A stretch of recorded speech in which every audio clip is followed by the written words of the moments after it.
Hello, sports fans. It's your old pal Handsome back again. I'm just soon gonna do one of those liqueur connoisseurs, but something a bit more important has struck my fancy. I caught the plague over Thanksgiving, so I've been a little silent, but I'm back now. And the lengths I go to look cool, it's not bright enough to be wearing sunglasses, but I'll be Stefan Urkel over Steve Urkel any day, baby. I love being cool. And let me tell you, the sunglasses don't make the man makes the sunglasses. Um, so anyway, what I want to talk to you today about is I think the dangers of lumping disabilities together. Now, this doesn't mean that there, can't be some crossover or that, like me having CP, that I can't roll with someone who's visually impaired or hearing impaired or whatever. It's not that, but I think the natures of the disabilities are so often very different that it may be ludicrous um, to expect them to connect just on the basis of being disabled. And sometimes, even when you have a similar disability, like there are lots of people with CP that I don't feel particularly closely connected to. I have had a couple friends with CP over the years, close friends, and other disabled close friends, but in general, I don't feel any more connected with a disabled person than I do with an able-bodied person.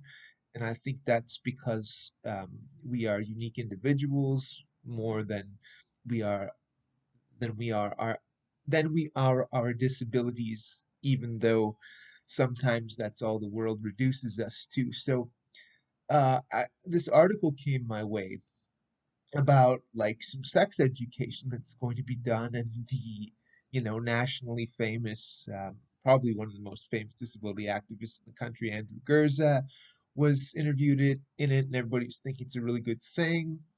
And in a lot of ways, it is a good thing because I'm 39 years old. In the fall of 2001, when I was first going to university, they were talking about how you know don't hold yourself to able-bodied standards. Don't expect to have a romantic relationship. Just being disabled in general, or visibly disabled, I suppose. And it's just like I knew that was a crock of shit, and like not that it is not going to be extremely hard. That you don't like you absolutely don't have the same chances as an able-bodied person to have relationships. That's true. You don't have the same chances as an able-bodied person to have the same existential things in life that able-bodied people have. Uh, that's not to say that you don't that a disabled person doesn't ever get them, or that a disabled person, in individual circumstances is not, better off than an able-bodied person in those existential things that I always talk about: relationships, friendships, and professional opportunities. But I think if you compare able-bodied and disabilities together like that, you would see that more disabled folks are lacking in those things in general than able-bodied folks. At least that, and that has been my personal experience, even though life has changed for me a lot in the last year and a half. So, what the article was saying was that it was going to do some sex education, and it was going to do it in particular for folks with cerebral palsy, um, autism, ADHD, and developmental disabilities, and give education to their care workers and all this stuff about their sexual beings and stuff like that. And like better than telling people just never to expect a relationship because it's not a reality for you, or a conceivable reality, right? But you can't convince me that somebody with CP and ADHD and autism and developmental disabilities are all going to have the same challenges around that. And like those disabilities are all unique from each other. And yes, there can be some crossover. Like somebody can have CP and autism or CP and developmental disabilities, but I don't, and like it's just it's really frustrating for me because, some of us who are disabled are average intelligence, some are, below average intelligence, and some are on the genius spectrum. And, that needs to factor in too. Again, we are all individual and unique beings and should never be reduced to our disability alone. And this lumping together of things has sort of plagued me all my life. When I was a kid, I was kind of bigoted against the kids in the special ed class because I traveled on the bus with them, being physically disabled, and uh, everybody always assumed that I was in special ed, and that made me um, very like bitter and like, oh, how could you think that of me? I'm top of my class, and like looking back, like I I I feel maybe a little bad that I didn't like, and I was never mean to any special ed kids. Like, let's get that out of the way. But I very much wanted to be disassociated because I didn't want people to think that about me. And that's not to take away anything from kids in that class that needed to be in there. It doesn't mean they're any less of a person or valuable. It's just at that time as a kid when I didn't have that and I had my own challenges, I didn't want to be linked with that. And they tried right in grade primary to put me in special ed. My mom Tonto wouldn't have it, and well, I was consistently through school like if I wasn't the top kid in the grade, I was in the top five, right? And so what a ridiculous waste that had been. And look, like I was born in 1983, right? If I'd been born in like 1953 or before, there's a very large chance that I would have never went to regular school and likely would have been institutionalized my whole life. So, we've come further, but there's still steps that need to be taken. Nowadays, what you're finding is people are being institutionalized simply when their physical needs are such that they can't manage their own care, and that is shifting in some small ways. There's a pilot program to get a couple people in condo situations. I think there's like two condos, and each will have two roommates, and that's great. Like that's again another step in the right direction. But even my level of disability, who could manage his own care and stuff, 30 years earlier, I'd have been institutionalized too. So there you have it. And another way we were all kind of lumped together. This was in high school. It was in the cafeteria, and it was kind of like I know some people don't like this term, but I've used it my whole life, and it always struck me as a normal term. The handicap table, you know, and you had now I was a little different because I didn't have one of those EPAs with me. I did grade primary, but then after that they got rid of it. Yeah, my mom didn't like that at first, but eventually became clear that I didn't need any kind of assistance. So I was the only disabled kid in the school who um, didn't have to sit at the handicap table because I had two buddies that one and another kid that was a couple years younger than me that I never got really to be friends with, but I was cool with them. So three kids in wheelchairs that were not cognitively impaired in any way, and then a bunch of other kids, and those people needed care, like needed help, like feeding and stuff like that. So they had to have them TAs. So those guys would be lumped in with all kind of kids in the special ed classes. So those wheelchair kids didn't have a choice, and the special ed kids didn't have a choice.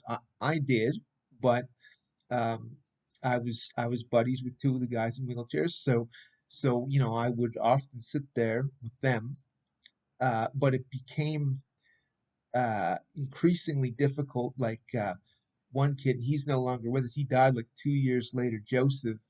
He was 17. He might have even been 18 at the time. And sometimes he didn't really want to eat his lunch, and they those EPAs were forcing him to eat his lunch, right?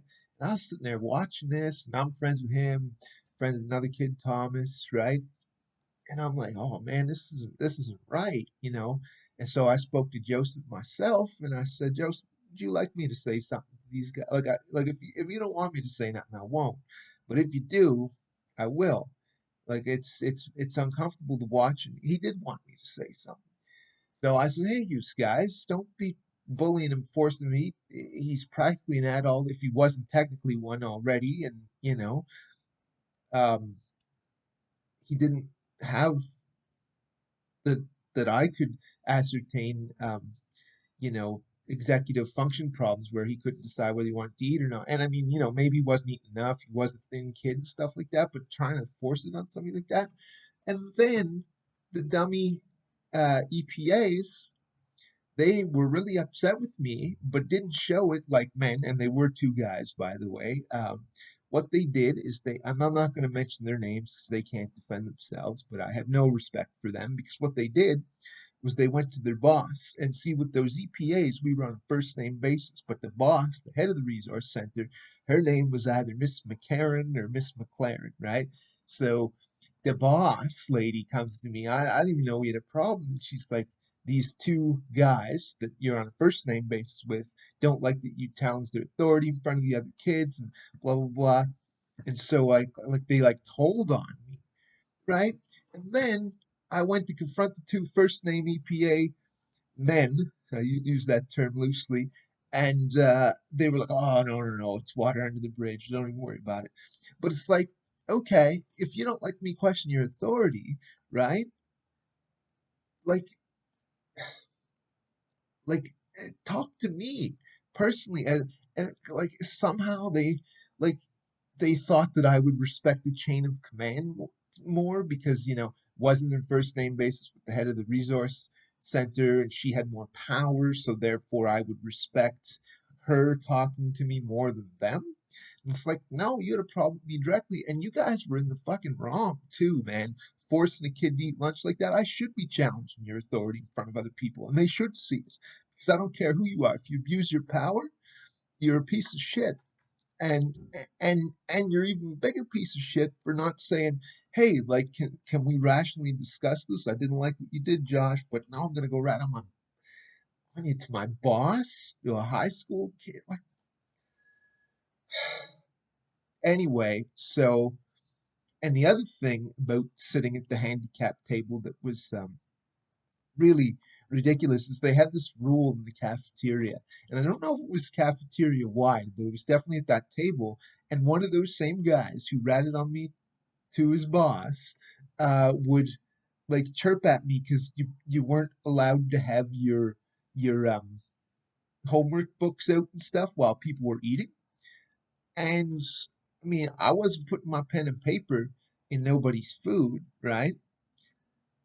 So I don't see how it could have possibly bothered anybody eating me doing my work. I mean, on the other side, I guess food stains could have got on my pen and paper, but I mean, I don't know that um, that was uh, detrimental in any great way.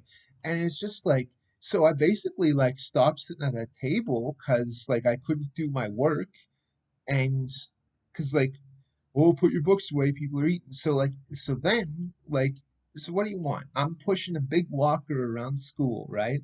It's heavy, got my books in it, stuff. So, and there was elevators and stuff, but I had to go like a floor up to go to the library to do my shit because like this guy who again ratted on me to his boss and wouldn't talk to me like a man, um, didn't want me having my books out while people were eating because like that was the rule. And it's like, well, fuck, I'm already disabled. Like you're making me move and go to another room. I've got to push this thing around all day long. And by the way, I did like laps that, remember Pal and Calm? Well, I did Calm and I did Pal too. And those dicks uh lowered my average because I was only making like 70s in PAL. Meanwhile, I was doing laps around the gym with that fucking walker and books. And no, I wasn't running as fast as the other kids, but I mean, geez, 70s, like you should have been giving me 100, 170, doing that. I should have got bonus points for given my level of challenge and the effort that I put in and the way I did it and the shape that I kept myself in and still do actually. Some of that is natural genetics and stuff like that, but I'm one of the most fit um, people you'll ever meet with for my level of this.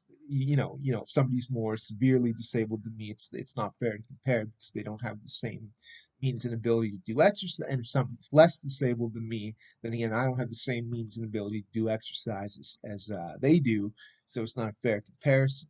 Anyway, I know I should probably write these out so they're not such long and ranty posts, but the point is, a lot of damage can be done when you lump disabilities together like that. And I've been victimized by this in the past, and not in the same way, but to some degree, probably still am. I'll leave you this. I was asked one time to participate in a um, eating in the dark scenario. I don't know if you have a blindfold or it's just completely pitch dark, so as to, share in the experience that somebody might have that's severely visually impaired, right? And that struck me as a really stupid idea. And it's not to take away from the challenges they have, and obviously that for, blind folks, they would be eating in the dark all the time to as far as what we can experience it. But here's the thing. I struggle with my coordination dexterity. It is difficult for me to eat without making a mess with the lights on, right? So like it's kind of like saying, well, would I would I expect like a visually impaired or deaf whatever person to, tie their legs together so they and walk around so they can experience what it's like to have mobility challenges? No, no, that is preposterous, silly, stupid, ridiculous, and unfair. Again, they're already challenged enough by their own disability. Why should things be made extra hard so they can, experience mine? Like, no, you've got one at least already. That's enough, right? And same with me. Like, you know, I don't want to, because I'd be making more of a mess than anybody. Eating like it's so it's not that there can't be any crossover, that folks with different and varying disabilities can't be friends or anything like that, but um, this like attempt to force different disabilities together just on the sheer basis of being disabled, even and especially when the disabilities don't really have anything in common with each other, I think is at best foolish and at worst dangerous. So any kind of like lumping together, not saying it can't ever be done, but it needs to be very carefully thought through. Okay, that's enough for now. I'll be back with the Liqueur Connoisseur real soon. Bye bye, folks.